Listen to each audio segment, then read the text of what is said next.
Okay, to Harambe, the gorilla at the Cincinnati Zoo. 400-pound wild animal.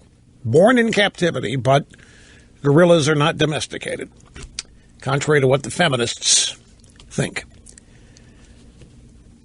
Don't most feminists who are married think they're married to gorillas anyway? They're not.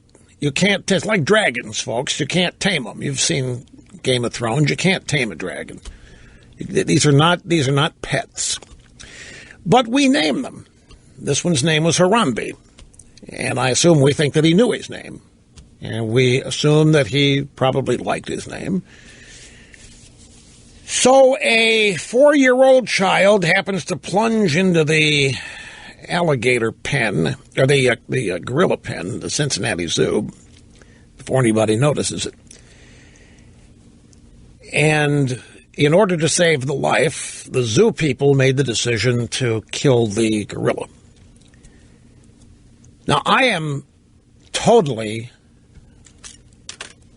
aware of why so many people think that the zoo made the wrong decision. I totally understand American pop culture today. I understand our society. I understand where it is. I understand that in our culture today, that gorilla, compared to any human being, is the essence of innocence, even a 4-year-old child. In fact, many on the left, don't doubt me on this, you're going to think this is maybe funny or crazy, but I'm dead serious. Many on the left compare that gorilla in the zoo with unfair imprisonment of human beings. That zoo is the equivalent of a prison. And, of course, those kinds of people think that we have too many people in jail in this country, that they are in jail because they've been railroaded, not because they've committed any crimes.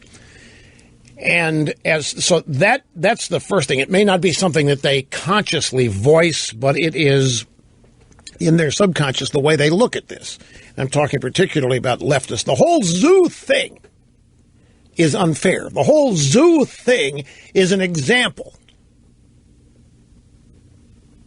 of human bigotry, racism, whatever else, whatever the mean-spiritedness, extremism. Humans are the cause of global warming. Humans are the cause of climate change. Humans are the cause of animal suffering. Humans are the cause of everything going wrong on Earth.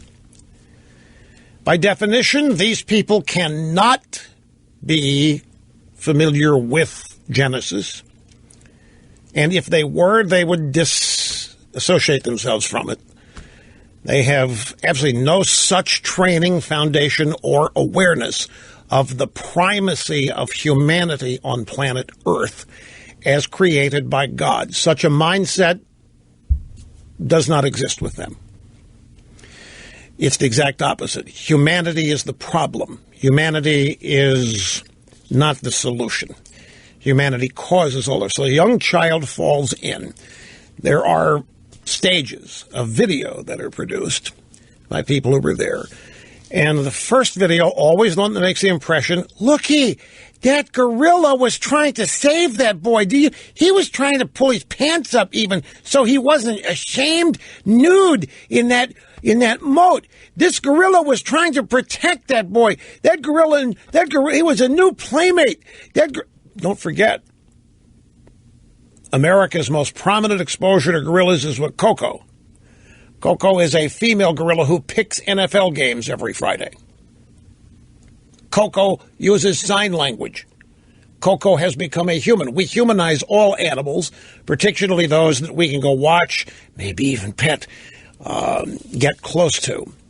And we tend to associate, some of us do it. Some people transfer their own traits to animals and think that there's no difference other than maybe intelligence or what have you.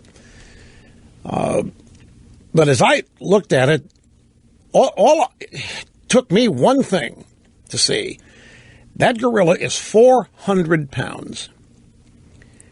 And when that gorilla scooped that kid up and ran at breakneck speed through that moat, dragging the kid behind him, the gorilla doesn't know from protecting the little boy's head from banging against the wall. The gorilla doesn't know from drowning. The gorilla doesn't know from anything. But most people don't want to assume that. They want to assign protector status to the gorilla, as you'll hear in an audio soundbite.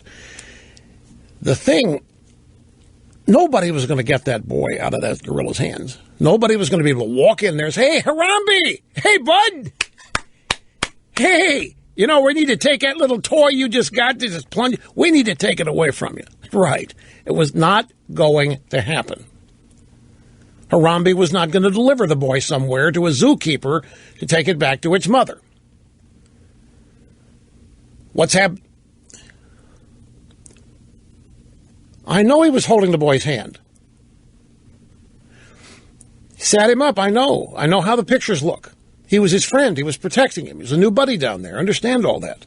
Harambe wasn't going to hurt him. Harambe was loving and caring and so forth. Probably a better parent than many humans are. Probably treating that boy better than maybe his own family does. You just never know. You just never know, right? That gorilla could have been teaching us all a lesson on how to deal with kids. Folks, look at social media. You'll see all kinds of explanations. Social media has just become such a sewer that even Facebook, Google, and all the others are promising to clean it up every 24 hours. Hate speech gone in 24 hours.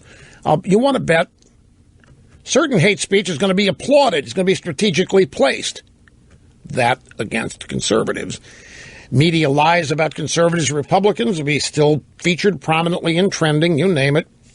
But anyway, I just don't think there's any way that boy was going to get out of there alive, short of what happened. And I think the people that are being forgotten in all this are the zoo people that had to do it.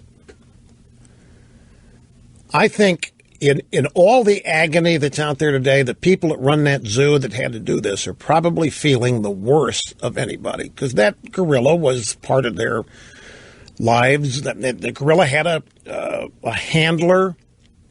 Somebody fed the gorilla. The gorilla is born in captivity, so the gorilla had a lot of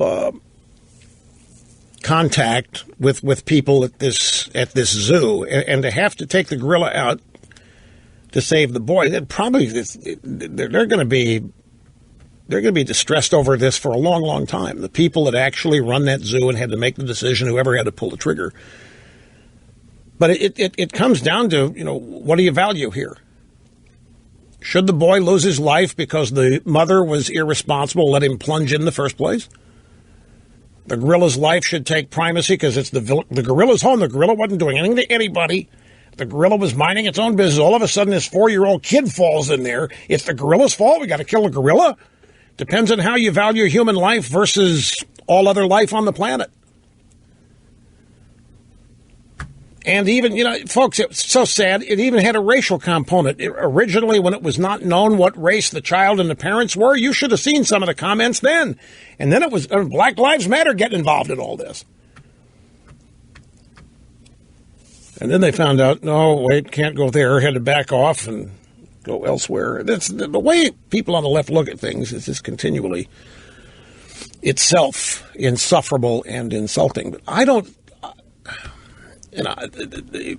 I mentioned earlier the two, I think they were dolphin or porpoises that somehow strayed way north of their natural.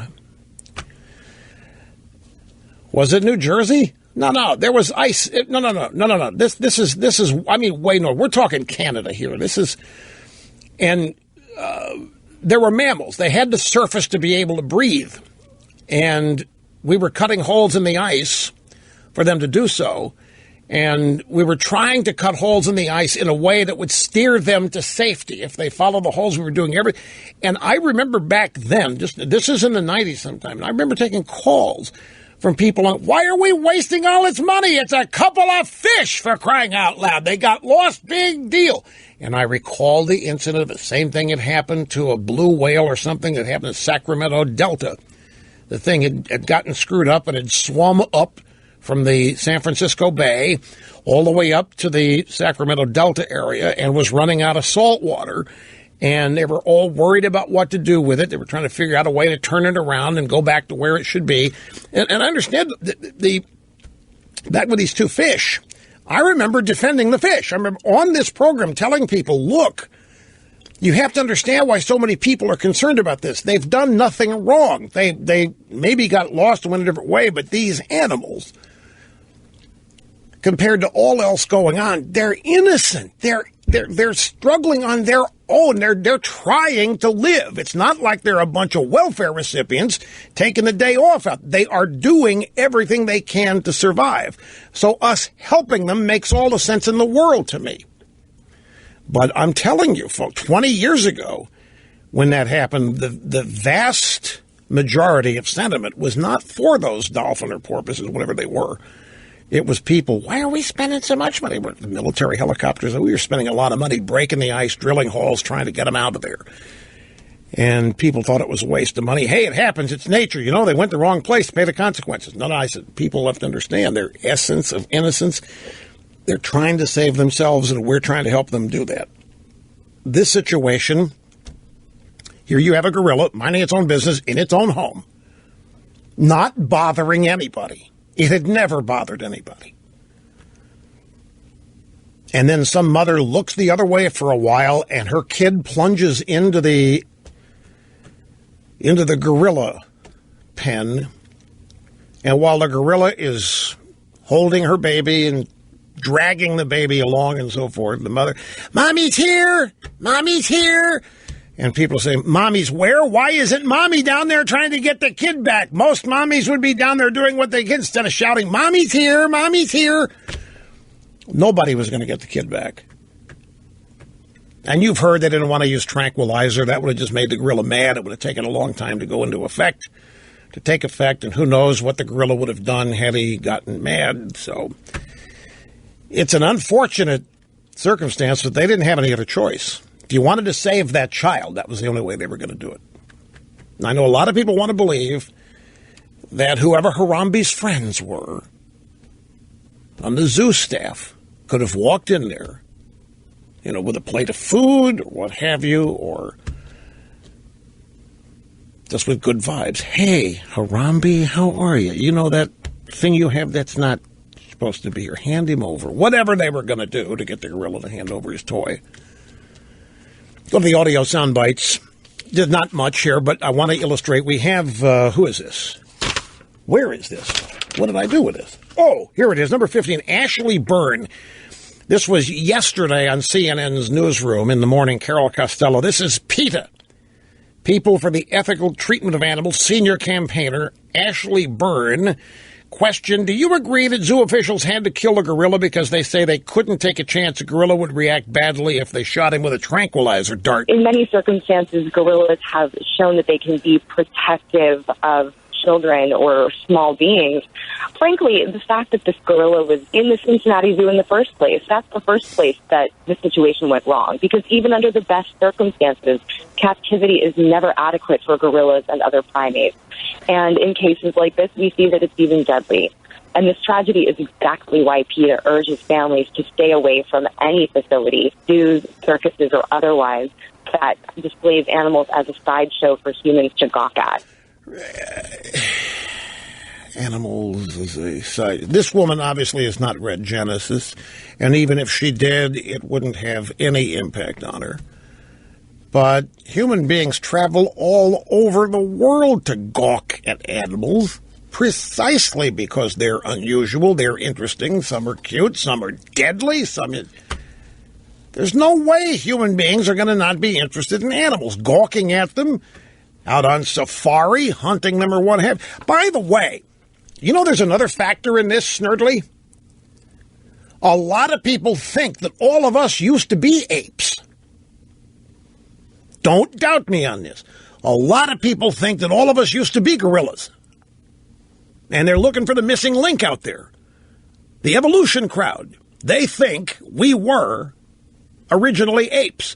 I've always had, if we were the original apes, then how come Harambe is still an ape, and how come he didn't become one of us?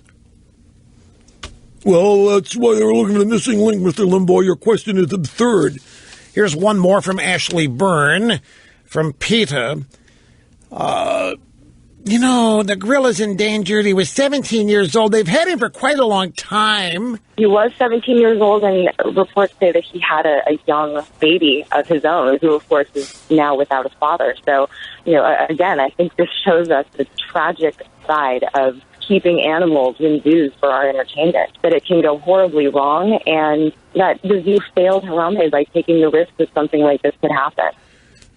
So Harambe's child is now without a father.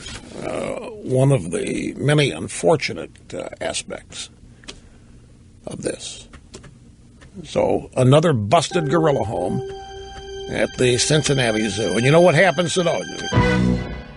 If something had happened to that 4-year-old boy in the gorilla pen, you know what the cat calls would be. Why didn't you shoot the gorilla? Why did you wait? So the zoo people, they're not going to win no matter what. But my guess is they feel worse than anybody about this, the people that had to do it.